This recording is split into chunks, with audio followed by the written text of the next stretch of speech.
बिस्मिल्लाहिर्रहमानिर्रहीम। डियर, आज हम इंतहाई अहम सॉल्यूशन के चैप्टर से राउल्ट्स लॉ को डिस्कस करने जा रहे हैं कि ये राउल्ट्स लॉ क्या होता है। बेटे, राउल्ट्स लॉ सॉल्यूशंस को एक्सप्लेन करता है और ये डिफरेंट कंडीशन पे डिफरेंट होता है। यानी कि ये डिफरेंट कंडीशन पे डिफरेंट होने का मतलब क्या है कि आपके पास दो चीजें हैं। सॉल्वेंट, अगर आपके पास कोई सॉल्यूशन है तो इस सॉल्यूशन में दो चीजें हो सकती हैं।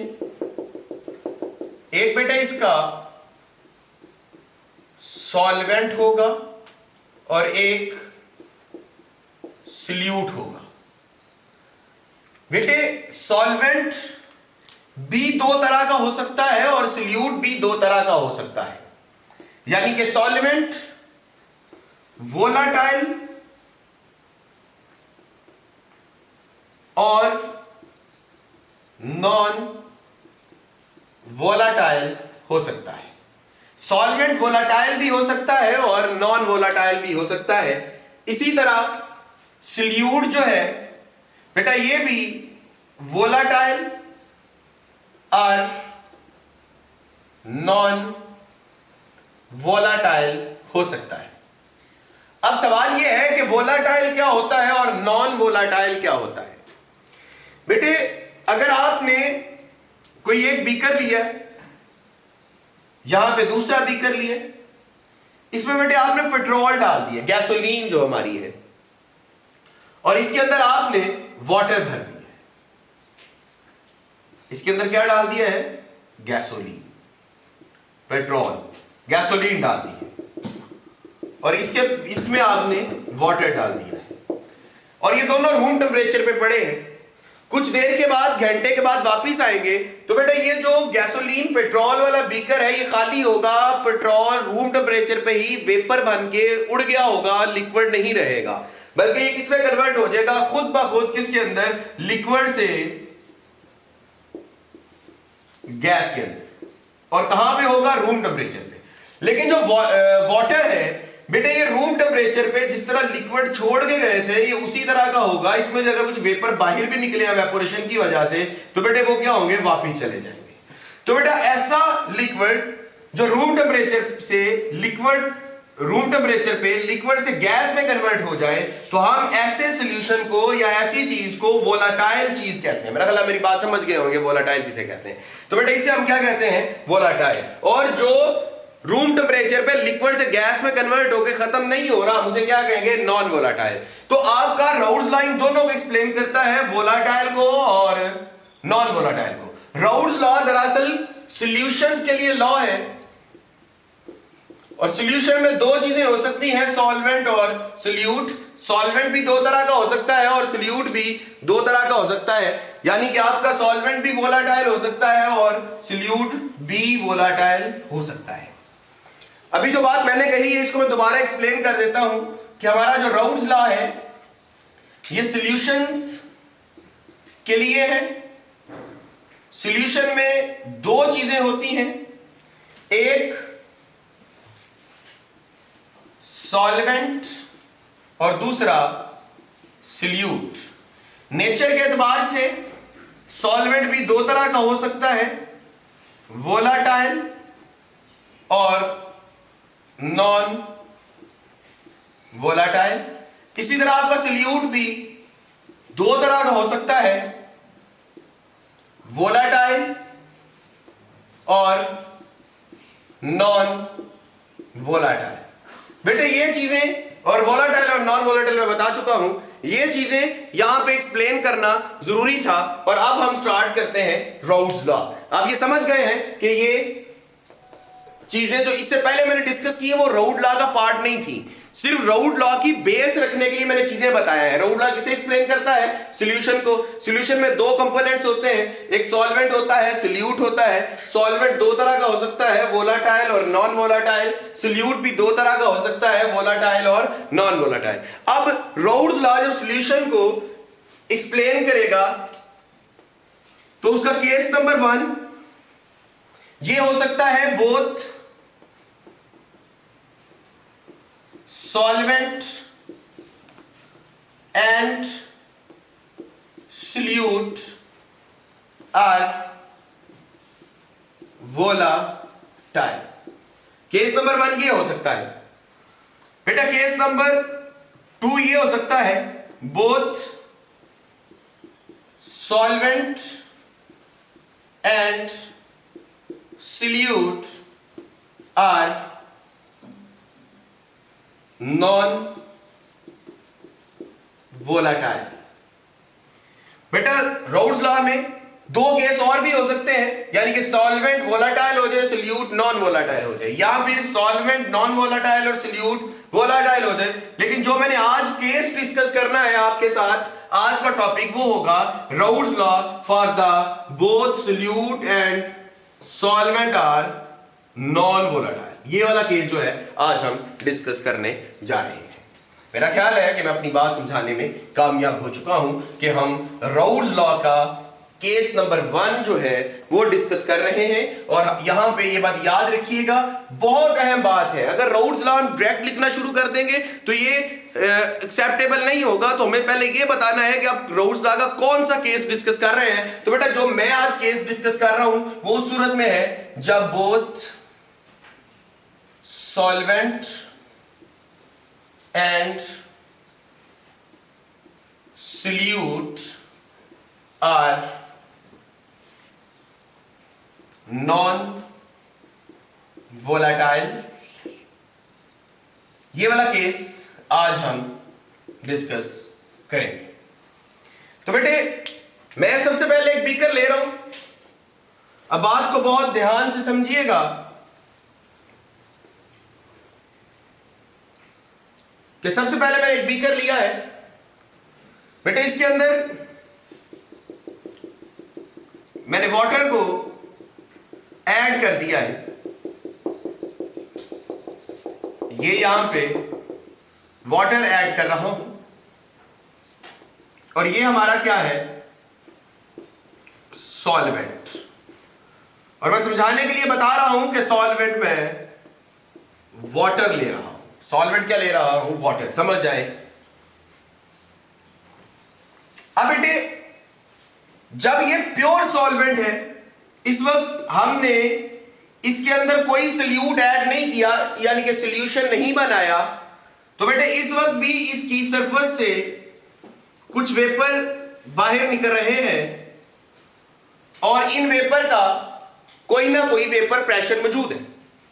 मेरा ख्याल है मेरी बात समझने में आप कामयाब होंगे कि हमारे पास ये सॉल्वेंट है और इस वक्त हमने इस सॉल्वेंट में कोई और सोल्यूट ऐड नहीं किया। ये 100% प्योर खालिस सॉल्वेंट है, वाटर ही है, सिर्फ इसके अंदर कोई चीज ऐड नहीं की। तो अब जब ये वेपर्स बाहर निकल रहे हैं तो बेटा इनका कोई प्रेशर होगा। क्या होगा बेटे, इसके वेपर का कुछ प्रेशर होगा। हम इस प्रेशर को P0 कहेंगे बेटा, यानी क्या P0 क्या हुआ, pressure of pure solvent. Pure solvent का जो प्रेशर है हमने उसे P0 कहा है। बेटे इसके बाद हम इसके अंदर कोई सोल्यूट ऐड करते हैं। बेटे जब हम इसमें सोल्यूट ऐड करेंगे, एग्जांपल के तौर पे समझाने के लिए बता रहा हूं कि NaCl एक सोल्यूट था जो मैंने इसके अंदर क्या किया, ऐड किया। बेटे सोल्यूट को जब आप इसके अंदर ऐड करेंगे तो अब ये प्योर सॉल्वेंट नहीं रहा, बल्कि क्या बन गया है, सॉल्यूशन। पहले ये प्योर सॉल्वेंट था, तो जब भी आपने इसके अंदर सोल्यूट ऐड कर दिया तो अब ये प्योर सॉल्वेंट नहीं रहा, बल्कि अब ये क्या कहलाएगा, सॉल्यूशन कहलाएगा। क्या कहलाएगा, सॉल्यूशन कहलाएगा। जब ये सॉल्यूशन बन चुका है तो तब भी इसमें से वाटर के वेपर बाहर निकलेंगे, लेकिन जितने पहले निकल रहे थे उतने नहीं निकलेंगे। ये बात तो हमें समझ लग रही है कि जब प्योर सॉल्वेंट था, जो वेपर तब निकल रहे थे, उनका वेपर्स का जो प्रेशर था वो अब प्रेशर नहीं होगा, क्योंकि अब इसके अंदर सोल्यूट ऐड हो चुका है। तो क्या इफेक्ट आएगा, यही इफेक्ट हमने देखना है। तो अब जब ये सॉल्यूशन है तो अब सॉल्यूशन में से भी कुछ वेपर बाहर निकलेंगे। अब इन सॉल्यूशन का बी कोई प्रेशर होगा, हम इस प्रेशर को P कहेंगे। क्या कहेंगे? P। क्या कहेंगे बेटा? P कहेंगे। बेटा यानी कि आपका जो P नॉट था वो क्या है? प्रेशर ऑफ प्योर सॉल्वेंट, और जो आपका P है वो क्या है? Vapour pressure of solution. किसका बन चुका है? सॉल्यूशन। कि जब वो प्रेशर है, जब सॉल्यूशन डेवलप हो चुका है। अच्छा बेटे अब दो चीजें हैं इसमें, एक सॉल्वेंट एक सॉल्यूट। अब बेटे जो मोल फ्रिक्शन है, अब मोल फ्रिक्शन यहां पे टर्म आई है, मुझे उम्मीद है आपको पता होगी कि मोल फ्रिक्शन क्या होती है। मैं सिर्फ डिस्कस कर देता हूं कि अगर आपके पास कोई बीकर है और यहां पे सॉल्यूशन है, इसके अंदर दो कंपोनेंट है। Component number 1 that is the solvent, component number 2 that are solute.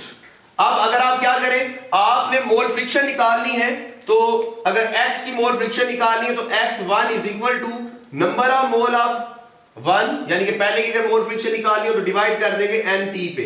ये मोल फ्रिक्शन होती है।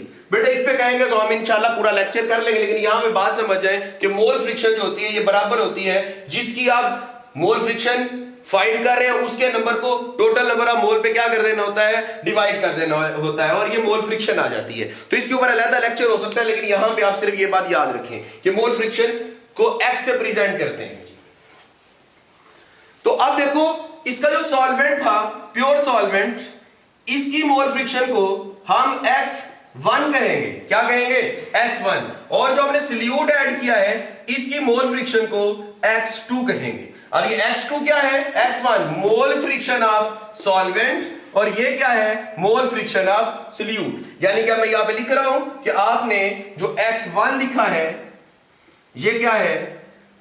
मोल फ्रिक्शन ऑफ सॉल्वेंट, और जो x2 है ये क्या है? Mole fraction of solute.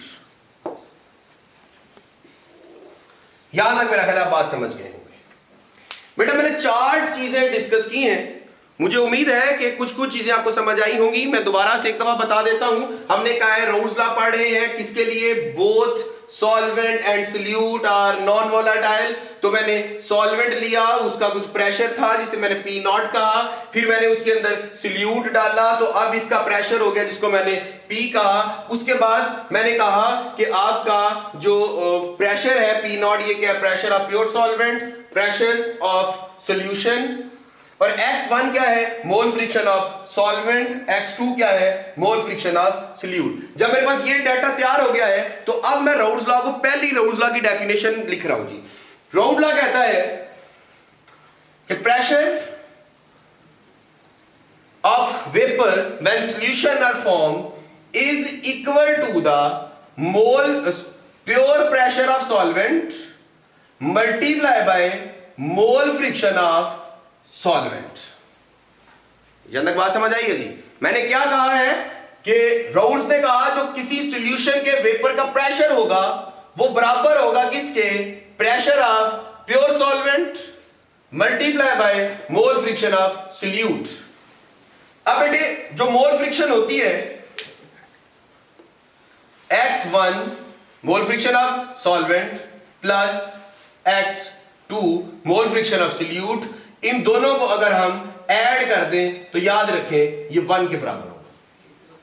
ये मोल फ्रिक्शन के टॉपिक से हमें बात समझ में आएगी कि आपका जो मोल फ्रिक्शन, जितने भी मोल फ्रिक्शन हो आप उनको ऐड अप कर दें तो किसके बराबर आती है? 1 के बराबर आती है। मोल फ्रिक्शन हमारी एक टर्म है जिसमें अगर हम सारी मोल फ्रिक्शन को सम कर दें तो 1 आ जाता है। तो मेरे पास 2 ही मोल फ्रिक्शन है, सॉल्वेंट की और सोल्यूट की, इन दोनों को ऐड किया और ये किसके बराबर आ जाएंगी, 1 के बराबर आ जाएंगी। अब मैं यहां से x1 की वैल्यू फाइंड करना चाहता हूं, तो बेटा ये जो आपका x2 है इस तरफ प्लस का है, इसको उठा के जब मैं इस तरफ लेके जाऊंगा तो ये मैथ के रूल के मुताबिक नेगेटिव का हो जाएगा।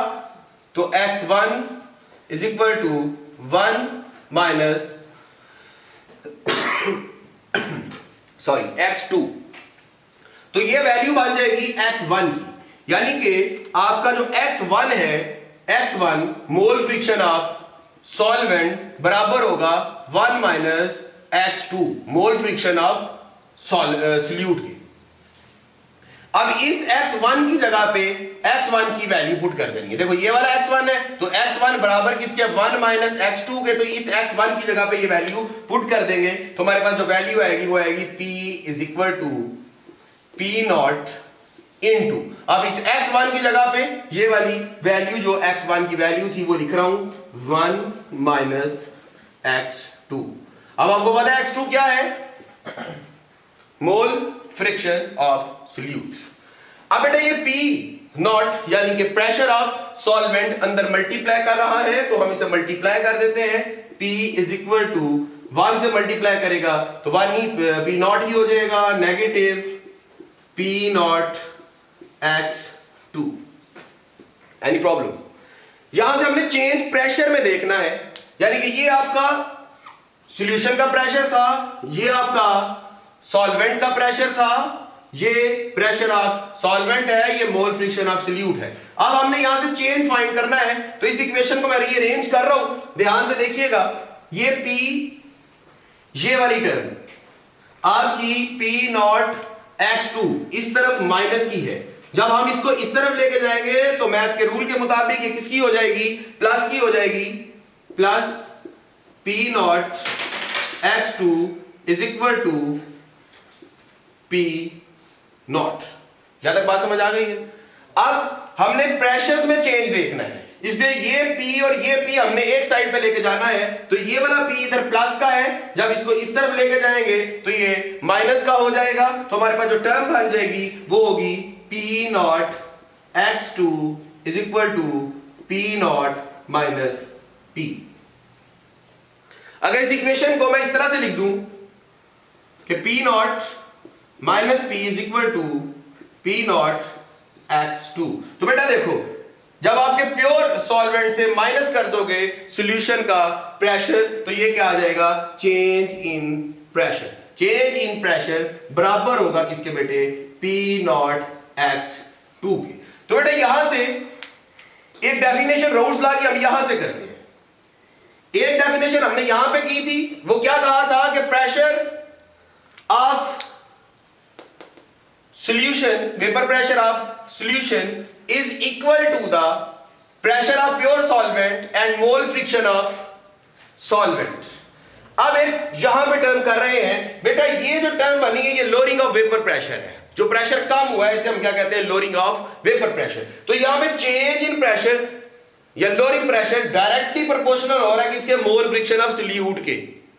ये देखो lowering delta P lowering of vapour pressure directly proportional है सोल्यूट की मोल फ्रिक्शन के, यानी कि जितनी यहां पे आप मोल फ्रिक्शन सोल्यूट की ज्यादा डालेंगे बेटा उतना ही प्रेशर कम होगा, उतना ही प्रेशर कम होगा। जितना आप सोल्यूट ज्यादा ऐड करते जाएंगे मोल फ्रिक्शन ज्यादा होती जाएगी और जो लोअरिंग ऑफ वेपर प्रेशर है, वेपर प्रेशर की जो वैल्यू है वो कम होती जाएगी। अगर आपने इसको और क्लियर स्टेटमेंट में कन्वर्ट करना है तो ये वाला P इधर मल्टीप्लाई कर रहा है, इसको इस तरफ ले आए तो ये क्या करेगा, डिवाइड करेगा और आपको जो टर्म बन जाएगी वो होगी delta P divided by P not is equal to x2। तो ये हमारे पास लास्ट मैथमेटिक फॉर्म है किसकी बेटे, राउट लॉ की।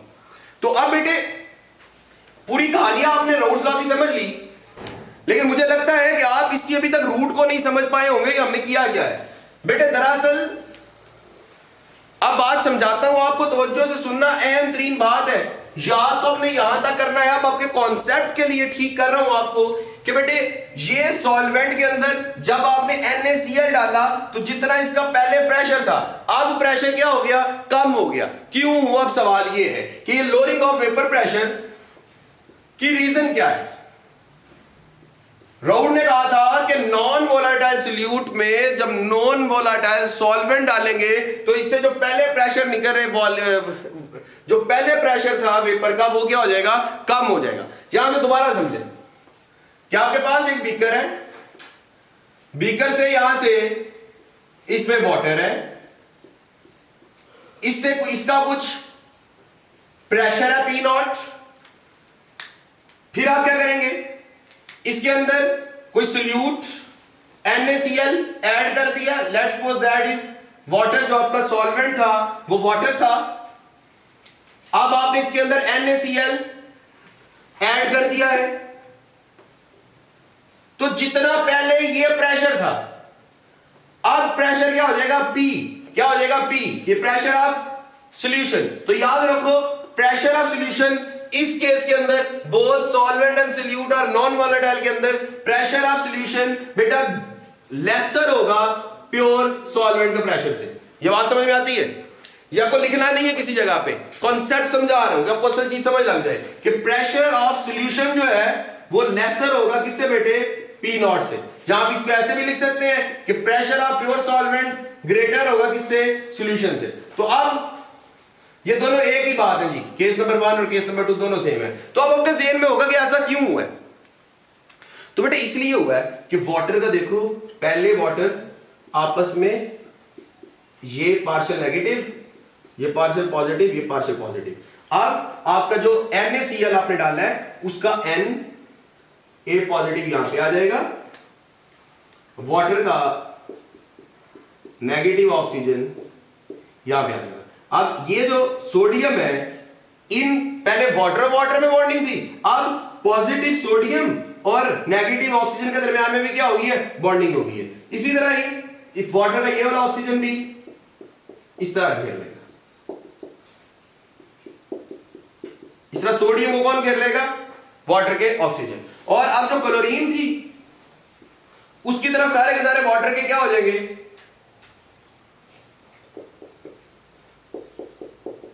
पॉजिटिव हो जाएगी। तो अब वाटर के जो हाइड्रोजन पार्शियल पॉजिटिव है वो इस क्लोरीन को घेरने की तरफ लग जाएंगे।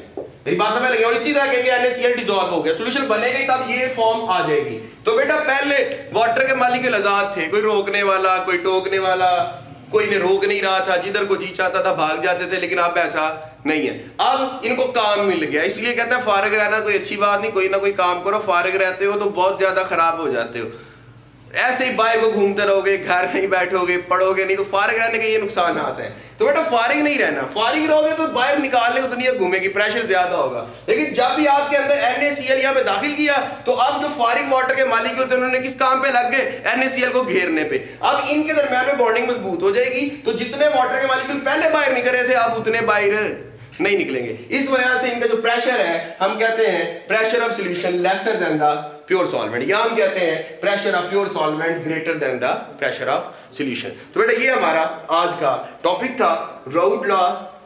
इसको हम मजीद डिटेल में डिस्कशन करेंगे इंशाल्लाह। आज के लिए इतना ही, बाकी जो इसके केस हैं, केस नंबर 2, केस नंबर 3, 4, वो इंशाल्लाह हम आहिस्ता आहिस्ता आपको पहुंचा देंगे। अपना बहुत सारा ख्याल रखिएगा। फी अमानिल्लाह, अल्लाह हाफिज।